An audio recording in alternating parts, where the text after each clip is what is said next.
بسم اللہ الرحمن الرحیم. عزیز طلباء، میں آپ کا معلم اردو سہیل اختر میو. آج ہم نہم جماعت کا جو پرچہ ہوتا ہے اس میں ایک اہم سوال ہوتا ہے اشعار کی تشریح. اس کو لیکچر نمبر 13 میں ہم ڈسکس کریں گے. یہ ہمارے پاس 10 نمبر کا سوال ہوتا ہے. اس کے 2 حصے ہوتے ہیں. ایک حصے میں حصہ نظم ہوتی ہے جس میں ہمیں 4 اشعار دیے جاتے ہیں، جن میں سے ہمیں 3 اشعار کی تشریح کرنی ہوتی ہے. اور پھر دوسرا حصہ غزل کا ہوتا ہے جس میں ہمیں 3 اشعار دیے جاتے ہیں اور ان میں سے ہم نے 2 اشعار کی تشریح کرنی ہوتی ہے. اور یہ کل 10 نمبر کا سوال ہوتا ہے اور ہر شعر جو ہے وہ 2 نمبر پر مشتمل ہوتا ہے. تو سب سے پہلے ہم یہ جو غزل ہے ہمارے پاس آج ہم پڑھنے جا رہے ہیں مرزا اسداللہ خان غالب صاحب کی غزل. اس میں ہم اشعار کی تشریح کی طرف آتے ہیں کہ اس کا طریقہ کار کیا اشعار کو کرنے کا. سب سے پہلے ہم ہیڈنگ دیں گے اشعار کی تشریح. اگر ہم حصہ غزل کرنے جا رہے ہیں تو ہم حصہ غزل لکھیں گے. اور یہ جو غزل ہے ہمارے پاس مرزا اسداللہ خان غالب کی، اس کا ہم یہ مطلب لکھا ہے: دل ناداں تجھے ہوا کیا ہے، آخر اس درد کی دوا کیا ہے. ہم بغیر شعر لکھے ہم نے تشریح نہیں کرنی. ہم نے دونوں شعر کے مصرعے لکھنے ہیں. اس کے بعد شعر کے نیچے شاعر کا نام اور صنف سخن جیسے یہ غزل ہے. مفہوم کی ہیڈنگ دے کر ہم نے مفہوم لازمی لکھنا ہے اور اس کے بعد ہم تشریح کی طرف آئیں گے. چند باتیں ضروری ہم نے دیکھنی ہے کہ جب ہم تشریح کریں گے تو کوشش ہم نے یہ کرنی ہے کہ اگر اس شعر سے متعلق کوئی ہمارے پاس حوالے کا شعر ہے، کوئی قول ہے، کوئی آیت کا ترجمہ ہے، تو اس کا ہم نے لازمی ذکر کرنا ہے. جیسے کہ یہ پہلا شعر ہے. پہلے شعر کو ہم غزل کا جو پہلا شعر ہوتا ہے اس کو مطلع کہتے ہیں. مطلع کیا ہوتا ہے کہ وہ پہلا شعر جس کے دونوں مصرے ہم قافیہ ہوں یا ہم ردیف ہو، یا دونوں چیزیں ہو سکتی ہیں، ہم قافیہ اور ہم ردیف ہوں. اس شعر کو ہم دیکھتے ہیں کہ دل ناداں تجھے ہوا کیا ہے، آخر اس درد کی دوا کیا ہے. اس میں ہوا اور دوا قافیہ کے ہم نے آپ کو بتایا کہ قافیہ کیا ہوتا ہے. ہم آواز الفاظ کو قافیہ کہتے ہیں اور جو مطلع ہوتا ہے اس کی جو دونوں مصرے ان میں قافیہ پایا جاتا ہے. تو یہاں پر ہوا اور دوا یہ دونوں قافیے ہیں. اسی طرح جو قافیے کے بعد الفاظ جو ہیں مطلع میں دہرائے جاتے ہیں ان کو ردیف کہتے ہیں. تو اس مطلع میں کیا ہے؟ ردیف ہے. اور یہ جو ردیف ہوتی ہے باقی کی جتنے بھی غزل کے اشعار ہوتے ہیں ان کے ہر مصرے کے آخر میں ہو بہو دہرائی جاتی ہے.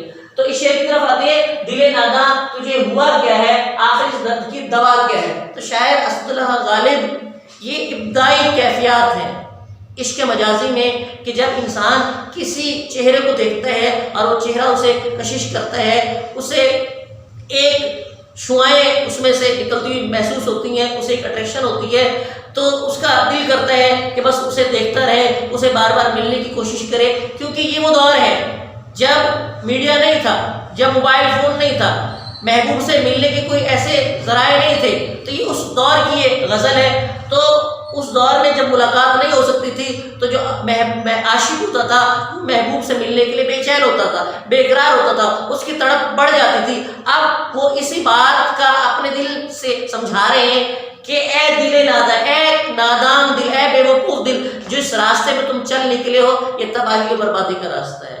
کسی شاعر نے کیا خوب کہا، عشق یہ عشق آگ کا دریا ہے.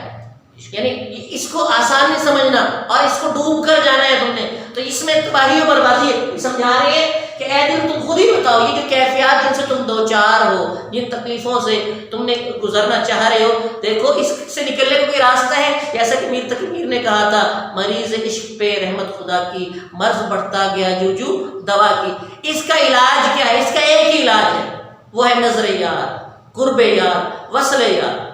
یعنی محبوب کی توجہ حاصل ہو جائے، محبوب کا قرب حاصل ہو جائے، محبوب سے ملاقات ہو جائے. اس کے علاوہ اس کا کوئی علاج نہیں ہے. تو سمجھا رہے ہیں کہ دیکھیں مجھے، اے میرے دل، اے میرے پاگل دل، ان راستوں پہ نہ جاؤ. ان راستوں میں تباہی کے سوا، بربادی کے سوا، پریشانی کے سوا، تکلیف کے سوا اور کچھ نہیں رکھا. اب آگے ہم دوسرے شعر کی طرف. ہمیں مشتاق اور وہ بیزار، یا الہی ہے معاشرہ. اب وہ اپنے محبوب کے حوالے سے بات کر رہے ہیں کہ میں اپنے محبوب سے ملنے کے لیے بے چین ہوں، تڑپ رہا ہوں، لیکن میرا محبوب مجھ سے بیزار ہے، دور بھاگتا ہے. اس عشق کا کیا انجام ہوگا، اس محبت کا کیا انجام ہوگا کہ ایک طرف چاہنے والا تڑپ رہا ہے، سسک رہا ہے، بلک رہا ہے، جبکہ جسے چاہا جا رہا ہے، جو محبوب ہے، وہ توجہ ہی نہیں دیتا، وہ اپنے عاشق کے جذبات اور احساسات کا خیال ہی نہیں رکھتا. تو سوائے تباہی کے، بربادی کے، تکلیف اور مصیبتوں کے ایسے عشق کا جو ایک طرفہ عشق ہے جس میں محبوب کو پرواہ ہی نہیں ہے، جو لاپرواہ محبوب ہے تو اس کا انجام سوائے تباہی کے، بربادی کے بعد کچھ نہیں ہو سکتا۔ اسی طرح اگلے شعر میں ہم دیکھتے ہیں، وہ کہتے ہیں میں بھی منہ میں زباں رکھتا ہوں۔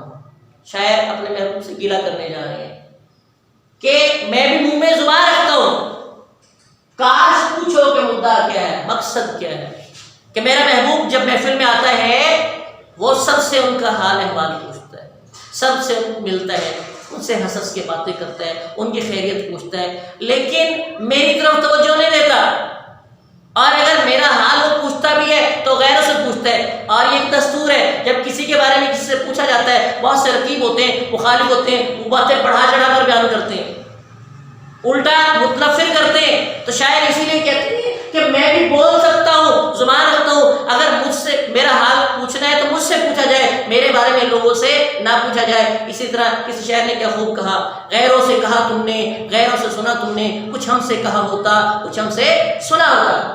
اگلی شعر کی طرف آتے ہیں، ہم کو ان سے وفا کے ہوئی، بہت پیارا شعر ہے، جو نہیں جانتے وفا کیا ہے۔ شاعر اسد اللہ غالب کہتے ہیں کہ میں نے ایک ایسے شخص کو محبوب بنایا جو ان جذبوں سے ناآشنا ہے، ناواقف ہے، اب میں اس سے توقع کروں کہ وہ میری محبت کا جواب محبت سے دے، مجھ پہ توجہ دو، یہ میرا اپنا قصور ہے، میری اپنی غلطی ہے کہ مجھے ایسے شخص کو اپنے محبوب بنانا ہی نہیں تھا کہ جو ان جذبات سے ناآشنا ہے، جو ان کیفیت سے ناآشنا ہے، جنہیں ان باتوں کا پتہ ہی نہیں ہے۔ اب میں اگر اپنے محبوب سے گلہ کرتا ہوں تو اس میں اپنا میرا قصور ہے، میں گلہ نہیں کر سکتا، جیسا کہ خواجہ غلام فرید صاحب نے فرمایا تھا، جنیاں میرے تن وچ لگیاں تینوں ایک لگے تا تو جانے، غلام فریدا دل اتھے دئیے جتھے اگلا قدرے جانے۔ یعنی ایسے شخص کو محبوب بنایا جائے جو ان جذبوں سے، ان کیفیات سے آگاہ ہو، ورنہ اس میں سوائے تباہی کے، سوائے نقصان کے، سوائے مشکلات اور پریشانیوں کے کچھ حاصل نہیں ہوتا۔ اب اگلے شعر کی طرف آتے ہیں، یہ پانچواں اور چھٹا شعر، یہ دونوں آپس میں ملے ہوئے جڑے ہوئے، جب تک ہم پہلے شعر کو نہیں پڑھیں گے دوسرے شعر کا مطلب ہمیں سمجھ میں نہیں آئے گا۔ ہاں بھلا اگر تیرا بھلا ہوگا اور درویش کی صدا کیا ہے۔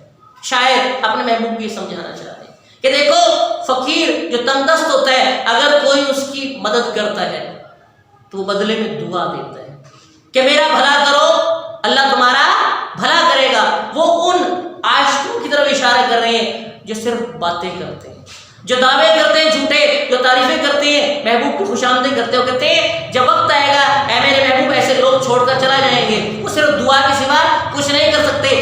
دوسرے شعر میں پہلا شعر کا مطلب واضح ہو رہا ہے، جان تم پر اثار کرتا ہوں میں نہیں جانتا دعا کیا۔ وہ کہتے ہیں کہ میں فقیر کی طرح دعا دینے والوں میں سے نہیں ہوں، اگر تم مجھ پر توجہ دو، میری محبت کا جواب محبت سے دو، تو میں دعا کے معنی سے واقف نہیں ہوں، میں دعا دینے والوں میں سے نہیں ہوں، میں تو اپنا سب کچھ لٹا دوں گا، قربان کر دوں گا، جان تم پر اثار کرتا ہوں۔ بقول شاعر، عشق والوں کی قسمت میں کہاں ذوق جنوں، عقل والوں کی قسمت میں کہاں ذوق جنوں، یہ عشق والے ہیں جو ہر چیز لٹا دیتے ہیں، جان تم پر اثار کرتا ہوں میں نہیں جانتا دعا کیا ہے، میں خالی دعا پہ اکتفا کرنے والا نہیں ہوں، میں تو سب کچھ قربان کر دوں گا۔ آخری شعر مقطع ہے، مقطع کسی بھی غزل یا قصیدے کا وہ آخری شعر جس میں شاعر اپنا تخلص استعمال کرتا ہے اس کو مقطع کہتے ہیں۔ تخلص کیا ہوتا ہے؟ کسی بھی شاعر کا وہ مختصر سا نام جو اپنی شاعری میں اپنے اصل نام کی جگہ استعمال کرتا ہے، اس شاعر کا تخلص ہوتا ہے۔ جیسا کہ یہ آخری شعر ہے، مقطع ہے، میں نے مانا کہ کچھ نہیں غالب، مفت ہاتھ آئے تو برا کیا ہے، تو مرزا اسد اللہ غالب نے اپنا تخلص غالب استعمال کیا ہے۔ اب وہ اس آخری شعر میں اپنے محبوب کو قائل کر رہے ہیں، وہ ہر حال میں اپنے محبوب کے قریب رہنا چاہتے ہیں اور اس کے لیے وہ منا رہے ہیں، دلیل دے رہے ہیں کہ میں نے مانا کہ کچھ نہیں غالب، میں مانتا ہوں میری کوئی حیثیت نہیں ہے، میرا کوئی جوڑ نہیں ہے، تمہاری ذات بہت بلند ہے، جیسے کہ شاعر نے کہا میں نیواں میرا مرشد اونچا، میں اونچیا نال لائی ہوں، میں قربان جاواں انہاتے یا نیویاں نال نبھائی ہوں، میں مانا کہ کچھ نہیں غالب، میں مانتا ہوں میری کوئی حیثیت نہیں ہے، میرا کوئی جوڑ نہیں ہے، میری کوئی تم سے نسبت ہے میرے محبوب، نسبت نہیں بنتی، میں نے مانا کہ کچھ نہیں غالب، مفت ہاتھ آئے تو برا کیا ہے۔ کہ اگر کوئی شخص بغیر کسی معاوضے کے، اجرت کے تمہارا غلام بننا چاہے، خدمت گزار بننا چاہے، تو ایسے